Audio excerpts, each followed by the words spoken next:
বড় বাড়ি করে একটা দোকানপাট ব্যবসা ধরে আবার দেশে চলে আসছে। বাবারেও আল্লাহ পাঠাইছেন দুনিয়াতে কিছু কামাই রোজগার করতে, তার সাথে আমরাও বাবার পিঠে করে কামাই রোজগার করতে আসছি।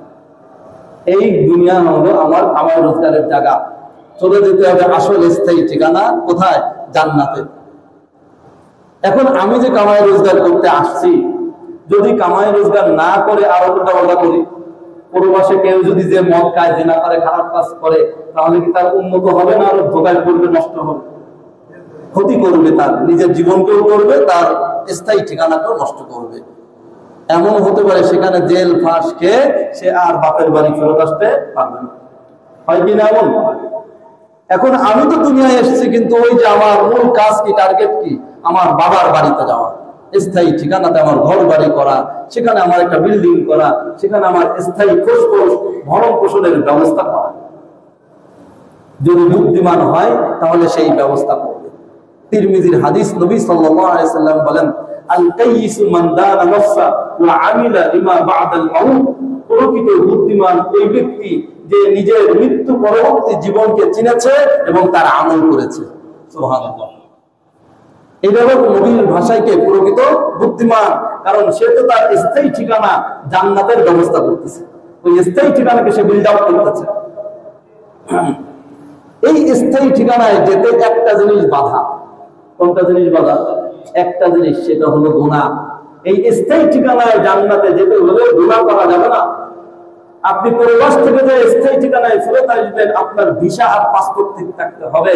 যদি ভিসা আর পাসপোর্ট ঠিক না থাকে আসতে পারবেন? খালি হাতে আসলেও আসতে পারবেন না, ভরা হাতে আসলেও আসতে পারবেন না, কারণ ভিসা আর পাসপোর্ট কি নাই, ঠিক নাই। জান্নাতে যাওয়ার জন্য দুইটা জিনিস লাগবে, ভিসা আর পাসপোর্ট। সেই ভিসা আর পাসপোর্ট হলো ঈমান আর আমল। গুনাহ মুক্ত ঈমান আর আমল লাগবে। কুফর শিরক মুক্ত হতে হবে, নাফরমানি গুনাহ মুক্ত হতে হবে। গুনাহ যদি চুল পরিমাণ থেকে যায়, তাও জান্নাতে যেতে পারবে না। এক নম্বর, জান্নাতে যাবে ওই সমস্ত ব্যক্তি যাদের কোনো গুনাহ নাই, একদম বেগুনাহ, মাসুম, নিষ্পাপ। তাদের হিসাব ছাড়াই, তারা কোনো শাস্তি ছাড়াই জান্নাতে চলে যাবে। তারা হলো আম্বিয়া আলাইহিস সালাম, নবীরা। তাদের কোনো গুনাহ নাই, এই জন্য তারা নিঃসন্দেহে বিনা শাস্তি পেয়ে কি যাবে? জান্নাতে চলে যাবে। কারণ জান্নাতের যে শর্ত, গুনাহ মুক্ত হতে হবে। জান্নাত পবিত্র জায়গা, সেখানে গুনাহের কোনো জায়গা নাই। এমনকি কানের ময়লা, নাকের ময়লা পর্যন্ত জান্নাতে থাকবে না।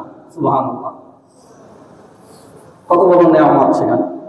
এই দুনিয়াবি শারীরিক নাপাক তো থাকবে না, আত্মিক নাপাক নিয়েও জান্নাতে যাওয়া যাবে না। তাহলে কি হতে হবে? পাক হতে হবে। পাক মন নিয়ে, পাক শরীর নিয়ে জান্নাতে প্রবেশ করতে হবে। এক কথায় গুনাহ মুক্ত শরীর নিয়ে যেতে হবে। তাহলে গুনাহ যদি থাকে, জান্নাত যাবো কিভাবে? নবী আম্বিয়ারা তো গুনাহ মুক্ত জান্নাতে চলে যাবেন, আমার আপনার কি হবে? সূরা আরাফের মধ্যে আল্লাহ তাআলা ইরশাদ করেন, জান্নাত আর জাহান্নামের মাঝখানে মোটা এক দেওয়াল থাকবে, যেটা ডিভাইড করবে জান্নাত আর জাহান্নাম। তার নাম হলো আরাফ। এই আরাফ নামক জায়গাতে আল্লাহ তাআলা কিছু মানুষকে রাখবেন, যাদের নেকির পাল্লা ভারী, বদির পাল্লা দুর্বল। নেকির পাল্লা ভারী, বদির পাল্লা কি? দুর্বল।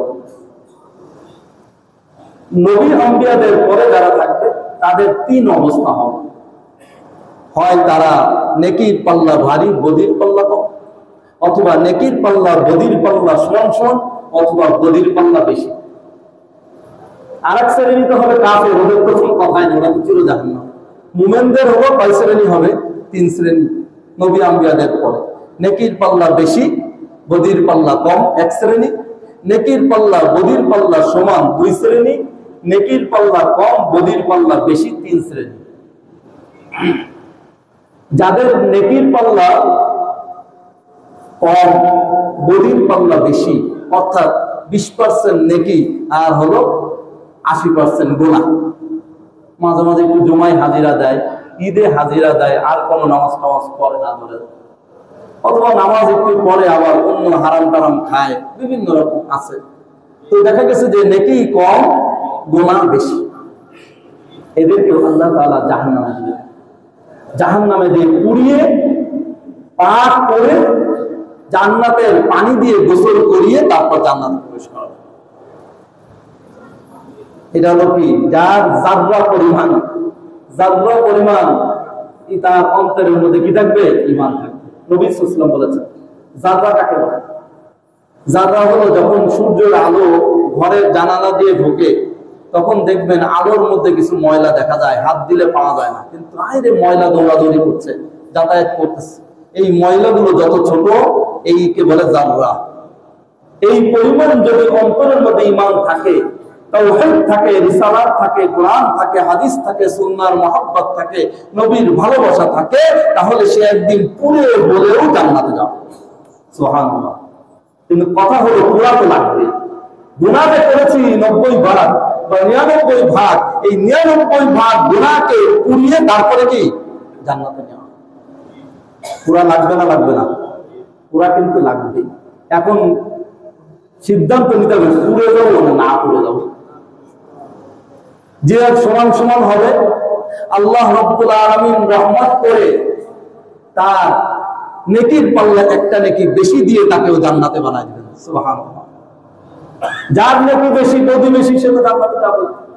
কিন্তু কথা হলো এখানে যে যার ওই যে একটু আল্লাহ বেশি দিয়েও জান্নাতের দিকে সিদ্ধান্ত দিয়ে দিলেন, আর যার নেকি বেশি তাকেও জান্নাতের সিদ্ধান্ত দিলেন, তার ব্যাপারটা এত সহজ না।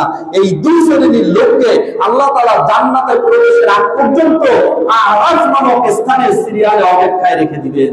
এর মাধ্যমে তার কিছুটা শাস্তি দিয়ে দেওয়া হবে।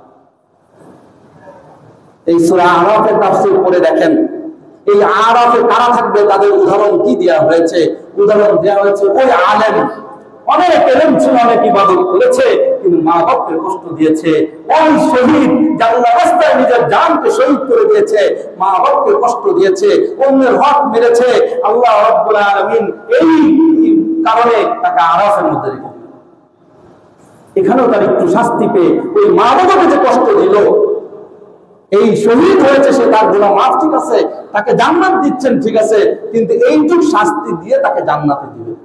তাহলে আমার আপনার কি অবস্থা হলো? এই সমস্ত শহীদের, সালেহীন, সিদ্দিকীনদের অবস্থা যদি এটা হয়, তাদের যদি আরাফে দাঁড়িয়ে এই একটু জান্নাতের বাতাস আসবে, জাহান্নামের একটু কি আসবে, আবার গরম হাওয়া আসবে। এই গরম হাওয়া আর জান্নাতের কিছু বাতাসের মিশ্রণে এবং জান্নাতে যাওয়ার যে একটা অপেক্ষার কষ্ট, কোটি কোটি মানুষের সিরিয়ালে দাঁড়ানো, বলেন এটাও একটা আযাব, এটাও একটা কি আযাব। এইটুকু তাকে ভোগ করে ওই যে তার মধ্যে একটু যে গোনাহের ছিটাফাটা আছে, সেটাকে আল্লাহ তাআলা পাক করে নিয়ে জান্নাত দিবেন। তাহলে জান্নাতে যেতে হলে কিন্তু গুনাহ মুক্ত হতে হবে। এখন গুনাহ মুক্ত কি আমি দুনিয়ায় করব, না কবরে করব, না হাসরে করব? তিনটা ঘাটি আছে আমার সামনে, তিনটা সুযোগ আছে। কয়টা সুযোগ আছে? তিনটা। একটা হলো যে তওবা করে, ইস্তেগফার করে, গুনাহমুক্ত জীবন গঠন করে শেষ পৃষ্ঠা ত্যাগ করে দুনিয়া থেকে যাবে। তাহলেও আমি আশা করব ইনশাআল্লাহ অন্তত শহীদদের সিরিয়ালে আরাফে থেকে কিছু হালকা আযাব সহ্য করে জান্নাতে যেতে পারবো। আর যদি না হয় তাহলে কবরে আযাবে আমাকে পড়তে হবে। হাদিসের ভাষায় যে ব্যক্তি নামাজের গুরুত্ব দেয় না, নামাজকে কাজা করে, তাকে জাহান্নামের আগুনকে, এই কবরের আযাব তাকে দেওয়া হবে। হাদিসের ভাষায় যে ব্যক্তি মানুষের বিবাদ করে, সহিহ বুখারীর হাদিস, মানুষের পরনিন্দা করে, পেশাবের সিটা থেকে পাক হয় না, তাকে কবরের আযাব দেওয়া হবে। নাউযুবিল্লাহ। এ ধরনের কিছু আমল আছে, এমন কিছু বড় আমল আছে যার কারণে কবরের আযাব হয়। সেগুলোর থেকে যদি আমি দুনিয়াতে বাঁচতে না পারি, নিশ্চিত কবরের আযাবে পুড়িয়ে আমাকে আল্লাহ তাআলা হাসরের মাঠে উঠাবেন। কেমন হবে শরীরটা, কেমন হবে শরীর? হাদিসের ভাষায় যে ব্যক্তি সর্বশেষে কবরে যাবে, অর্থাৎ কিয়ামত সংঘটিত হয়ে মানুষ যখন মরতে থাকবে, তখন একটা মানুষ সবার শেষে মারা যাবে। হবে কিনা? না হবে না। একটা মানুষ সবার শেষে মারা যাবে। সে যে এই আলমে বরকতে কবরে ঢুকবে, এক সর্বশেষ মানুষটা, তাকে 40,000 বছর কবরে থাকতে হবে। কত হাজার বছর? 40,000 বছর তাকে কবরে থাকতে হবে। তাহলে সর্বশেষ মানুষটা যদি থাকতে হয়, আমার আপনার কতদিন থাকতে হবে? এই কবরের ঘাটিটা, এই জন্য নবী সাল্লাল্লাহু আলাইহি ওয়াসাল্লাম যে কবরে বেঁচে গেল, সে হাসরে বেঁচে গেল। সুবহানাল্লাহ। হযরত আলী রাদিয়াল্লাহু তাআলা আনহু কবরের পাশে হাঁটলে যে পরিমাণ কাঁদতেন, জাহান্নামের আলোচনা হলে এই পরিমাণ কাঁদতেন না। কেন? উনি বলতেন, আমি রাসূলুল্লাহ সাল্লাল্লাহু আলাইহি ওয়াসাল্লামকে বলতে শুনেছি যে কবরের ঘাটিতে বেঁচে গেল সে আখিরাতে বেঁচে। পুলিশ যখন কোনো চোর বা পারকে অ্যারেস্ট করে তখন কি আদরে আদরে নেয় না দু চারটা পিটান পাঠান দেয়? নিয়ে প্রথমে যে থানায় রাখে, থানার যে কাস্টডি, যে চিপা জায়গা, যে মশার কামড়, যে ময়লা বন্ধু জায়গা, এটাই তো এক কবরের আযাবের মতো, মানে একটা সিস্টেম। এটা কি ভালো লাগে না খারাপ লাগে? এখানেই কিন্তু মনের মধ্যে একটা কষ্ট শুরু হয়ে যায়। জেলখানার থেকেও থানায় গেলেই তো মানুষের পুলিশ দেখলে তো কাঁপাকাঁপি শুরু হয়ে ভয় লাগে। যে কবরের ঘাটিটা মুমিনের আরো মারাত্মক, আরো ভয়াবহ। এই বিবরণ দিতে গেলে তো আজকে সময় শেষ হয়ে যাবে, এটা আজকের বিষয়ও না, আমার এসে গেল কথা। তো কবরে আমাকে পুড়িয়ে আমাকে পাক পাওয়া, এরপরে যদি আমার পাক না হয় তাহলে হাসরের মাঠে পাক করা হবে।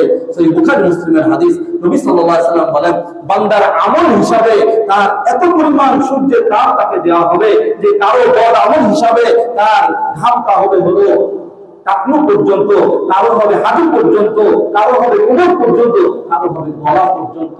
এত বেশি ঘাম তার ঝরতে থাকবে সূর্যের তাপে, এত বেশি সে ঘর্মাক্ত, এত পরেশানি হবে যে ঘামের পানিটা তার এই পরিমাণ, তার নিজের পানিটা এত হবে যে তার গলা পর্যন্ত ঘামের পানিতে সে ভরে যাবে। নাউযুবিল্লাহ। বলেন এগুলো সহ্য করা সম্ভব? এই যে একটু গরম পড়ছে তাই তো আমরা সহ্য করতে পারছি না। এই হাসরের মাঠের আযাব কেমন সহ্য? এরপরে তো জাহান্নাম রয়েছে, আরাফের আযাব রয়েছে, সেগুলো কি হবে?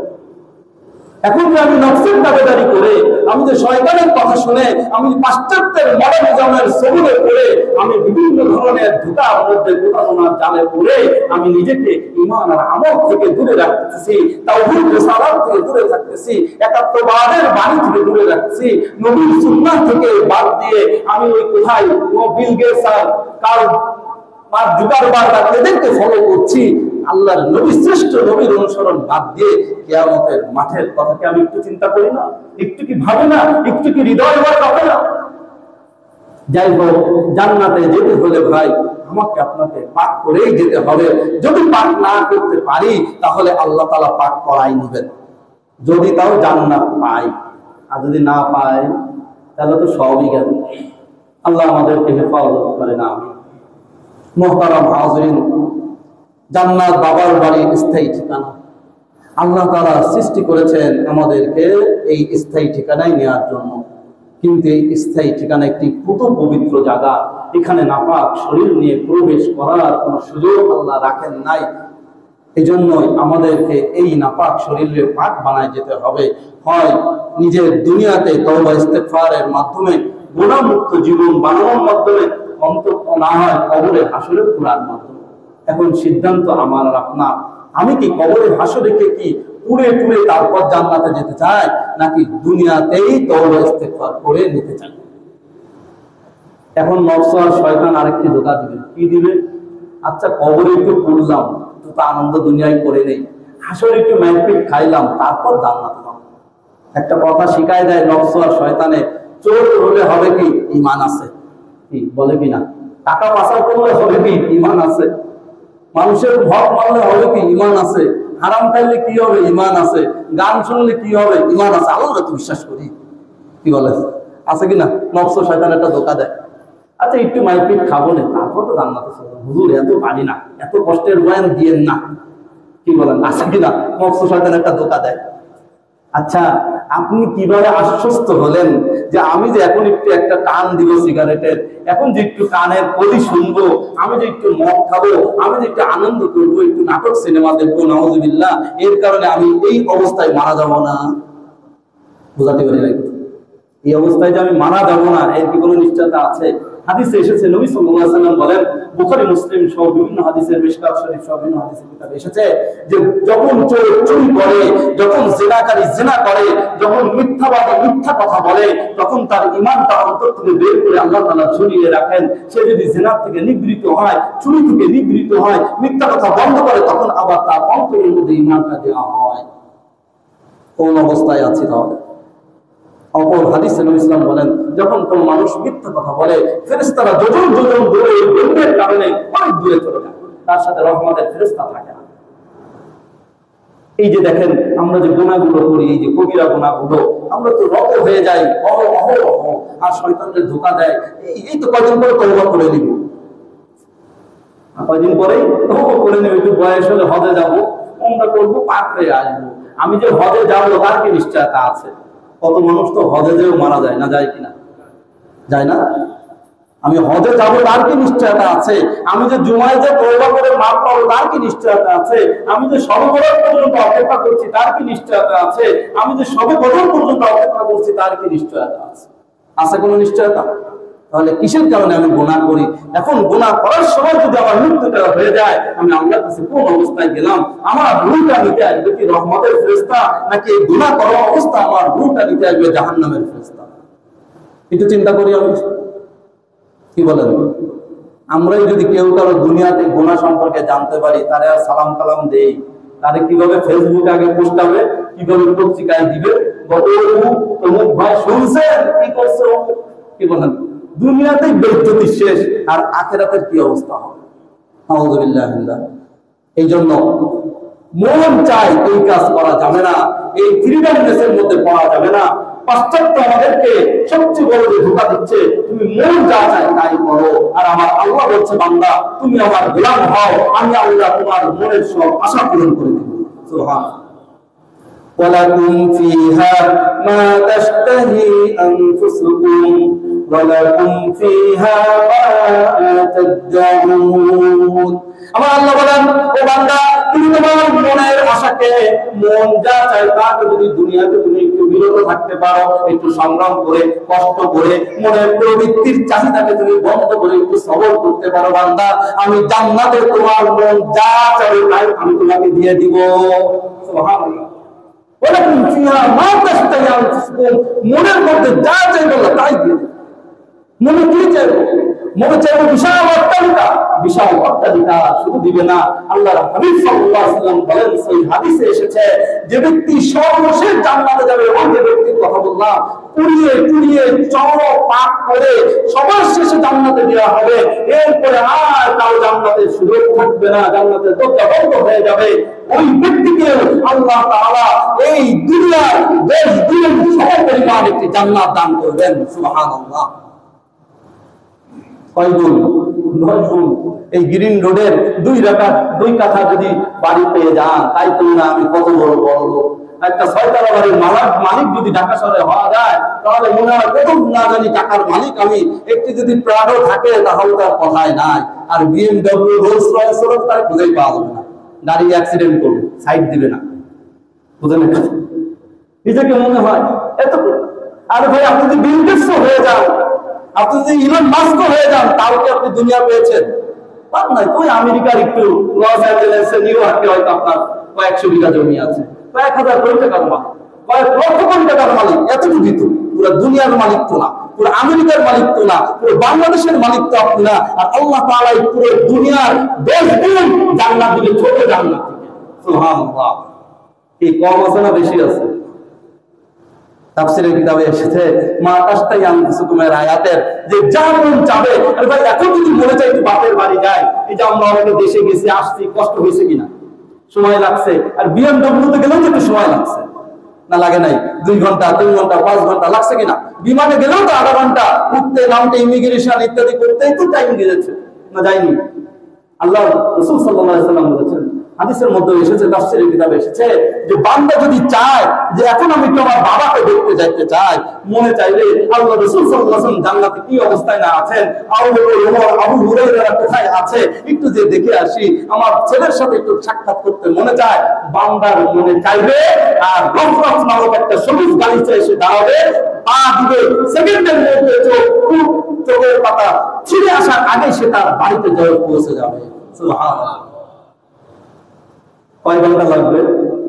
মিনিট লাগবে? সেকেন্ড লাগবে? আরো কম।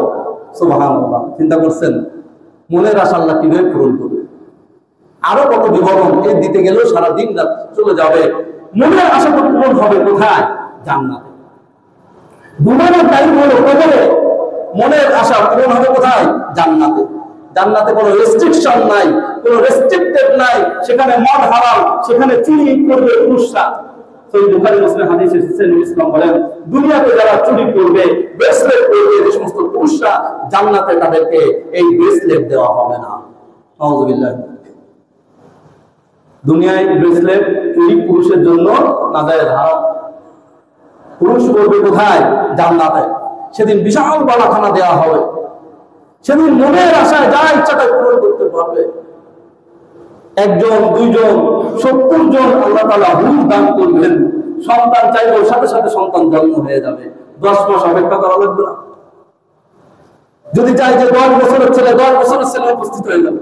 মেয়ে লাগবে মেয়ে, ছেলে লাগবে ছেলে, সব আল্লাহ তাআলা, সব আল্লাহ কি লাগবে। মদ খাবেন কয়টুকু? 1 গ্লাস, 10 গ্লাস, 10 কেজি, 20 কেজি না, আল্লাহ তাআলা কোরআনে বলেন 4 ধরনের পানীয় নদী দিয়ে দিবেন। সুবহানাল্লাহ।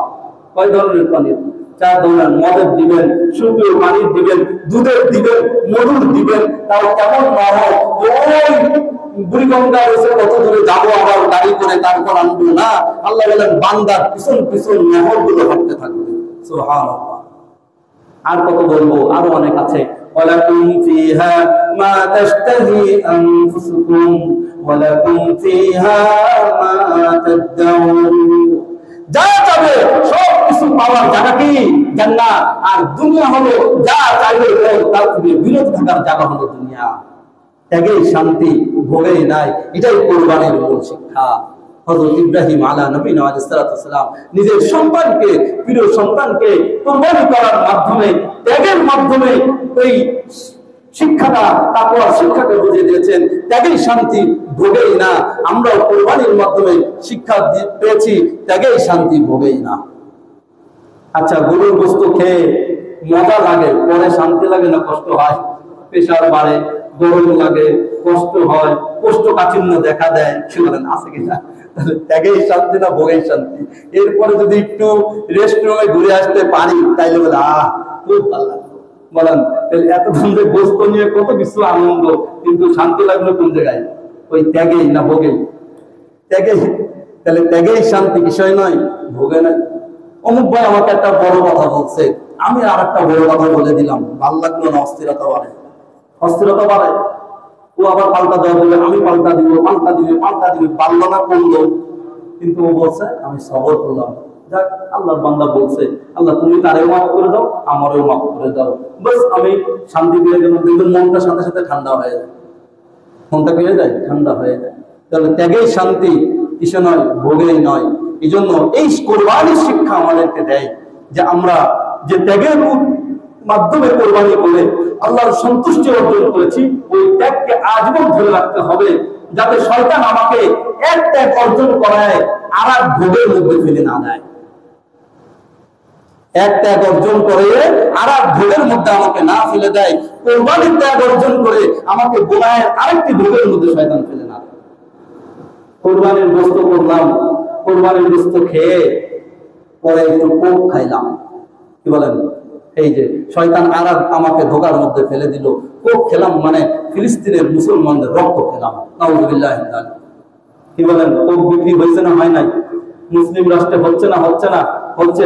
কি কোরবানি করলাম? যে ফিলিস্তিনের হযরত ইব্রাহিম আলাইহিস সালামের জন্ম, যে ফিলিস্তিনে ইসমাঈল আলাইহিস সালামের জন্ম, সেই জন্মের জায়গায় যে ইসমাঈলকে কোরবানি করেছেন, যদিও এটা মক্কায়, কিন্তু সেই ত্যাগের শিক্ষা, সেই ফিলিস্তিনের জন্মভূমিতে আজকে আমার মুসলমান মরতেছে, আজকে মসজিদে আকসা বাধাগ্রস্ত হচ্ছে, সেই মুসলমানের রক্ত আমি পান করি নিজের টাকা দিয়ে, তাদেরকে সাহায্য করি। নাউযুবিল্লাহ মিন যালিক। এই শয়তান কিন্তু ঢুকাই দিল। বললাম যে মরণ কামক, শয়তান এদিকে কোরবানি করিয়েছে, লাখ টাকা খরচ করে গরু কিনিয়েছে, কোরবানি করিয়েছে, আল্লাহর জন্য কেঁদেছি ঈদের দিনের মোনাজাতে, কিন্তু একটু পরে যে কোক খেয়ে ইহুদিদের অর্থকে শক্তিশালী করে শয়তানের হাতকে শক্তিশালী করে দিয়েছে। নাউযুবিল্লাহ। এতে শয়তান হাসে। আজকালকার এই ডিজিটাল কর্ম দেখলে শয়তান কি হয়? খুশি হয়, হাসে। যে মানুষটা পাথর মারে শয়তানের প্রতিকৃতিতে, যে কিন্তু হারাম টাকায় যায় হজ করতে, শয়তান হাসে, রে তুই আমার পাথর মারতে আসিস, কিন্তু তুই তো এই পাথরটা মারতেছিস হারাম টাকায়। কি শয়তান হাসে না? কি বলেন? শয়তান হাসে। এই জন্য আমাদেরকে খুব সতর্ক থাকতে হবে, আমাদের ইবাদত গুলো যাতে এভাবে নষ্ট না হয়ে যায়। ত্যাগের যে মহিমায় উজ্জীবিত হয়েছিলাম, যে ইবাদত অর্জন করেছিলাম, সেটা যাতে সামান্য নষ্টের ভুলের কারণে আমি নষ্ট করে না ফেলি। আল্লাহ হেফাজত করুন, আমিন। এই জন্য আমাদেরকে মূল একটা কাজ খুব জরুরি ভিত্তিতে গুরুত্ব দিয়ে করতে হবে, সেটা হলো যে আমি ত্যাগের মোহে যে ত্যাগের যে অর্জনটা করেছি, এটার মধ্যে থেকে আমি যাতে আমার জীবনটা শেষ করতে পারি, আমি যাতে ভোগের মধ্যে পড়ে না যাই। আল্লাহ রাব্বুল আলামিন আমাদেরকে সেই তৌফিক দান করুন, আমিন। আমি আসলে আলোচনা করতে গিয়ে সময় খেয়াল করতে পারি নাই, যে দুঃখ প্রকাশ করছি, ক্ষমা প্রার্থনা করছি। আল্লাহ আমাদের সকল